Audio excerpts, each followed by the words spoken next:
A família Bolsonaro e o lulismo são duas faces da mesma moeda, não porque são iguais, eles são diferentes entre si, mas porque ambos geram danos terríveis para o nosso futuro. A gente está penhorando o nosso futuro. A discussão política dessas eleições vai ficar centrada no quê? O Lula dá mais um pouco de pé de meia, o Lula dá mais um vale-gás para as pessoas e o Flávio Bolsonaro oferecer celular de graça para mulher, para melhorar a intenção de voto com mulher? Estando fora do segundo turno, entre Flávio e Lula, em quem o senhor vota? E avisamos desde já, não estaremos no segundo turno não é resposta, porque estadista de verdade responde inclusive aos cenários em que perde. Renan, o senhor passou 10 anos derrubando e criticando quem governa, mas nunca assinou uma folha de pagamento relevante, nunca respondeu por um orçamento, nunca demitiu ninguém olhando no olho. Nenhum empresário nessa sala contrataria um CEO com esse currículo para tocar uma padaria. E o senhor está pedindo a maior operação do país. E o problema não para na execução. Alcança também as suas convicções. O senhor diz que bolsonarismo e petismo são duas faces da mesma decadência. Mas as pesquisas desenham um segundo turno entre Flávio Bolsonaro e Lula. E nesse cenário não existe terceira face hoje. Branco e nulo não somam para ninguém.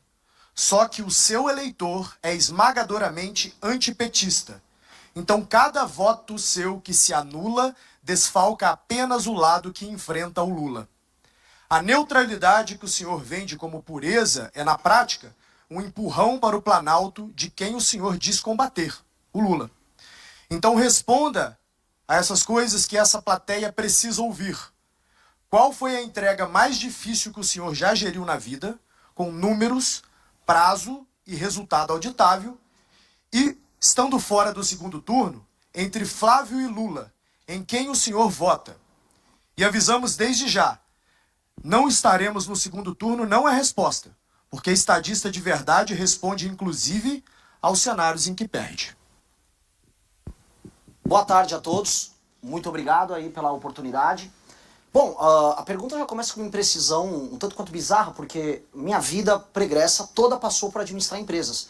Eu sei o que é fazer uma folha de pagamento, e o pior, eu sei o que é pegar uma empresa fechada, quebrada, com os funcionários devendo 5 meses sem receber, botar para andar baseado no crédito pessoal que eu construí recuperando empresas.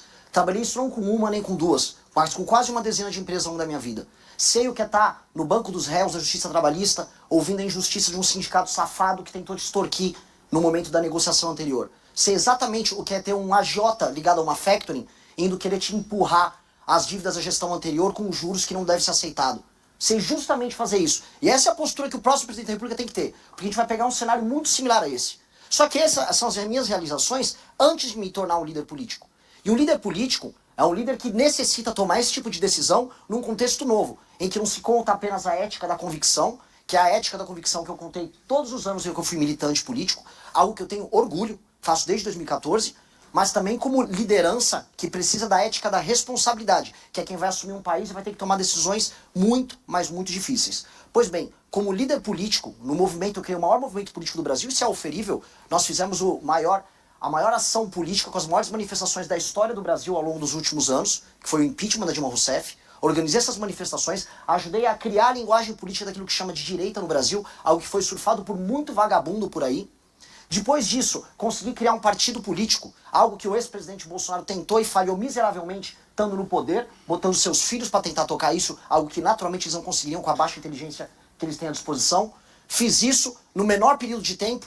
Vamos comparar com o Partido Novo, que é um partido montado por executivos da iniciativa privada. Eles gastaram milhões e demoraram 5 anos. Eu consegui coletar as assinaturas em menos de 2 anos, com muito menos dinheiro, sendo um líder, acima de tudo, político, não um líder empresarial.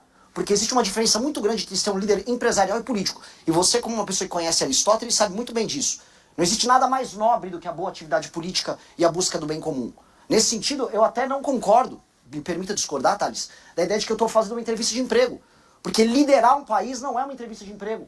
Liderar um país é apontar o caminho de um povo como um todo. Meu objetivo não é obter um lucro, meu objetivo é obter um horizonte. São coisas diferentes, ambas muito nobres, mas elas têm naturezas diferentes. E a gente tem que entender essa natureza. E o que me qualifica nesse sentido para estar aqui, além dessa experiência pretérita e dessas realizações que são metrificáveis, no partido político que eu montei, eu tinha uma folha de pagamento que envolvia milhares de jovens espalhados pelo Brasil. milhares, que ficavam debaixo de chuva, debaixo de sol, tomando não na cara de um monte de gente, falavam, eu não vou acreditar em montagem de partido, o Brasil não precisa de um partido. E eu tinha que toda quinta-feira, toda sexta-feira, pagar o valor deles, obtendo doação, vendendo produtos, e montei um partido vendendo livro. Num país de pessoas iletradas que não dão valor à leitura, eu vendi livro e a venda de livro foi responsável pelos 50% do faturamento que montou esse partido. Então o que eu sou é um líder gestor qualificado no setor privado, porque a política, a atividade política que eu toco, inclusive o partido político, é um ente privado.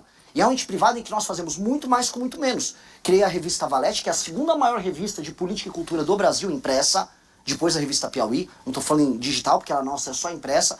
Criei um ecossistema do Valete Plus com 50 mil usuários para produção de conteúdo independente, uma rede social própria. Isso nos qualifica usando, volto a colocar, o que há de melhor em termos de gestão para ser um grupo político inovador. E aí o que as eleições nos mostram é fazer mais com menos. Sobre a política de segundo turno, eu volto a repetir, eu vou lutar e um líder não vai ficar aqui falando, eu não vou para o segundo turno, e qual é esse cenário? Não posso fazer isso. Imagina o Alexandre em Gaugamela. Você ama o Alexandre assim como eu. Imagina o Alexandre em Gaugamela. Não sei, acho que vou negociar com o Dario. Não, ele foi até o fim. E eu tenho que ser assim. Porque o mesmo time, o mesmo exército de militantes que eu motivei a montar um partido político, eu tenho que motivar agora. E eu não posso ter compromisso com o erro. A família Bolsonaro e o lulismo são duas faces da mesma moeda, não porque são iguais.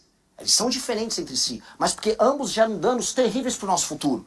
A gente está penhorando o nosso futuro. A discussão política dessas eleições vai ficar centrada no quê? O Lula dá mais um pouco de pé de meia, o Lula dá mais um vale-gás para as pessoas e o Flávio Bolsonaro oferecer celular de graça para mulher, para melhorar a intenção de voto com mulher? Essa que se tornou a discussão política no Brasil, tinha que estar falando de desindexação, desvinculação, reforma de competitividade. Eu não aceito trabalhar com essas categorias. E isso não é ficar neutro, isso não é fugir. Até porque quando você adota esse caminho, o que acontece é que você apanha dos dois lados, que foi o que aconteceu comigo. Mas sabe o que acontece também? Você se torna um líder melhor.